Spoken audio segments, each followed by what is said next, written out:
We're back with Irv Bluestone.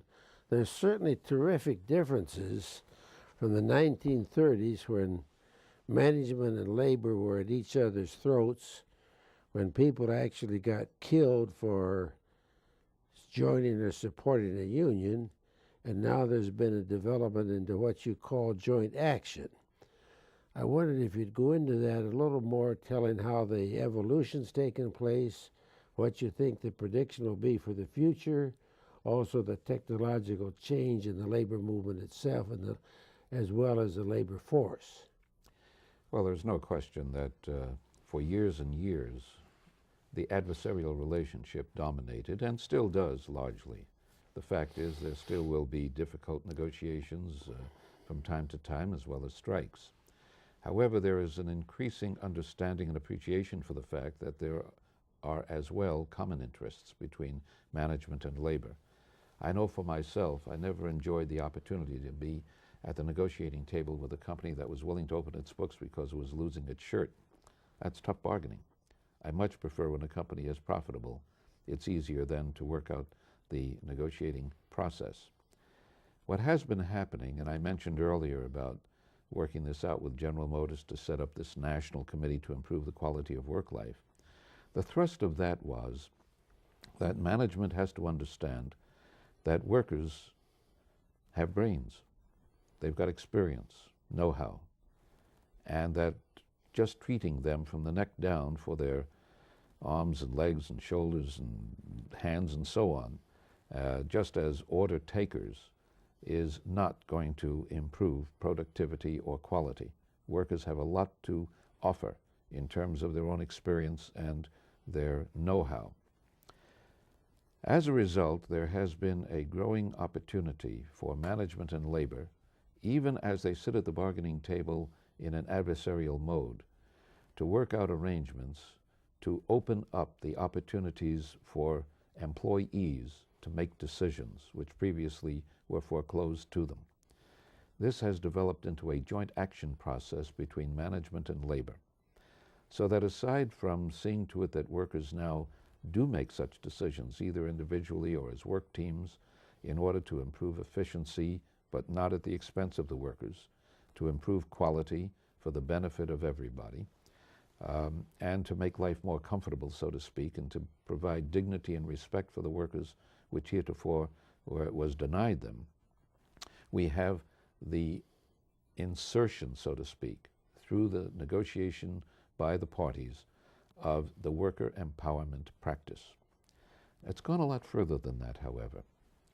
In more recent years, where problems have arisen, instead of working out a contract clause where you have every semicolon and comma in place and every dotted I and crossed T subject to the grievance procedure, the parties say, hey, here's a problem. Why don't we form a committee, equal members, union and management, and figure out how to manage the problem? And these issues now have grown to the point where there are literally several dozen such issues in which the parties, through joint action, are trying to resolve an issue which otherwise would be of adversarial and controversial concern. Examples. One of the early ones had to do with something that I was involved in with GM. In 1970, I mentioned earlier the business of improving the quality of work life, a national committee. We proposed to GM that we establish an alcoholism rehabilitation program. Instead of disciplining and discharging workers, why don't we try to correct it? Help them, keep their families together, keep them as good, solid employees. GM didn't want any part of it. Well, by 1972, in midterm of the contract, we got them to agree to it. Literally thousands of people have taken advantage of it because now it's called EAP, Employee Assistance Programs. Drug addiction, alcoholism, problems at home, family problems, all kinds of issues are taken up now where instead of disciplining people, they're trying to find ways jointly to give the opportunity for correction so that they keep their jobs and remain as vibrant employees for the corporation. Health and safety, the same thing. Health and safety is damned important to the workforce. For years and years, management took the position, that's our business, we'll decide what to do. Today, you'll find joint action health and safety processes all over the country, where union and management, workers and foremen are using their experience and their know-how to get better health and safety into the workplace. I remember that one time it asked how many people worked someplace, and they say, well, there's so many hands there. Well, now you That's say we employ so many brains. Well, that was that don't- kind of symbolic of the attitude that's taking place? You don't hear the expression, we hire brains. But you don't hear so much either, we're hiring more hands, because there's an opportunity for clearly understanding and appreciating what value the employee has over and above what he can do with his hands. And this is true in the service type operations as well.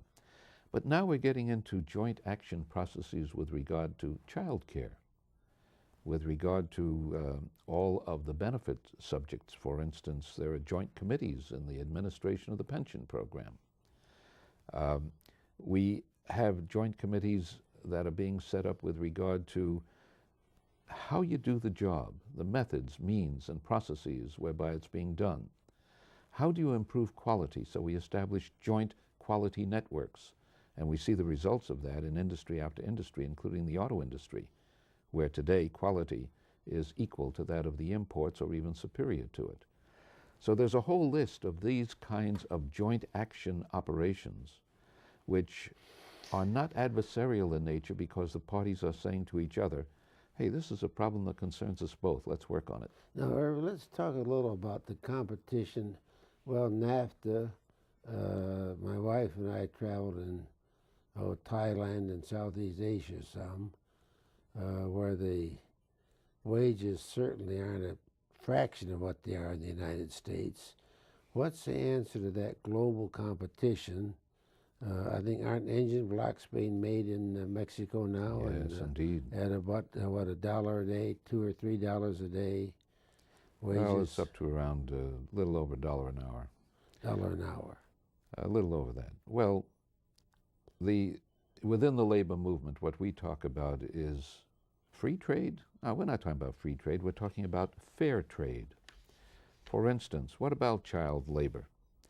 We know that in Mexico, despite the law which prohibits it, child labor is prevalent. You can go down to the Maquiladora area and you'll find child labor all over the place. You'll find the same in China. You'll find prison labor in China and exporting products which are made by prison labor.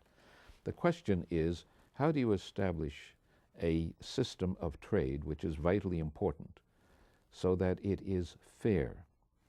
And by fairness, we mean that there would be the opportunity for unions in a free society to organize and bargain in a free society, which means that there would be the opportunity to improve living standards, increased wages, benefits, etc. There is always the question also, and we're going through this with Japan right now, of saying, okay, so you're not putting a tariff on our stuff, but you've got other kinds of inhibitions. For instance, in the auto industry, every single car that's exported to Japan is examined and inspected by the Japanese, and they charge for that into the hundreds of dollars per unit, which increases the price. Or we had a situation not too long ago where one of our industries wanted to make arrangements to sell its product in Japan. I think it was batteries. And arrangements were made with wholesalers and retailers. The battery manufacturers in Japan simply went to these wholesale outlets and retailers and said, if you purchase American batteries, we're not going to sell you our batteries. Well, that's one way of stopping the importation of our batteries.